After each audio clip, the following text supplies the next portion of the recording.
Point chaud avec Kamel Shrif. Jusqu'où ira Israël? Après le Qatar, voilà qu'il frappe Sanaa, la capitale du Yémen, tuant 35 personnes. Israël sait qu'il peut frapper là où il veut et quand il veut. Netanyahou, animé d'un esprit de vengeance inégalé, réagit immédiatement contre tous ceux qui osent défier son pays. En frappant le Qatar, il a poussé le curseur trop loin. Là, on se demande jusqu'où ira Trump, et pourtant, il le laisse faire. Dans ce cas précis, Trump est pris en étau entre deux alliés qui lui sont précieux.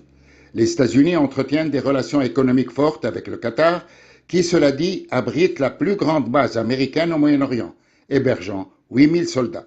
Ne parlons pas d'Israël, où le soutien américain est indéfectible, et lâcher Israël relève du domaine de l'impossible.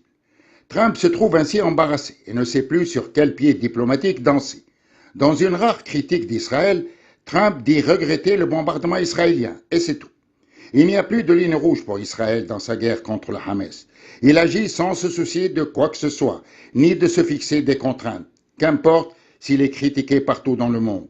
Son objectif, c'est détruire le Hamas, avant tout le reste. Qu'importe si les négociateurs du Hamas vont probablement se montrer beaucoup plus inflexibles dans les négociations à venir sur le cessez-le-feu, auquel il ne tient pas, et sur la libération des otages, qui n'a jamais été la priorité de Netanyahou.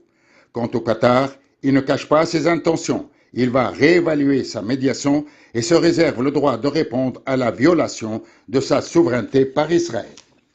L'escalade est également palpable dans la guerre en Ukraine, surtout après l'incursion de 19 objets volants attribués à la Russie dans l'espace aérien polonais, déclenchant une série de réactions et un engagement inédit de l'OTAN qui, après avoir été jugé en état de mort cérébrale, il y a quelques années, vit son premier test historique.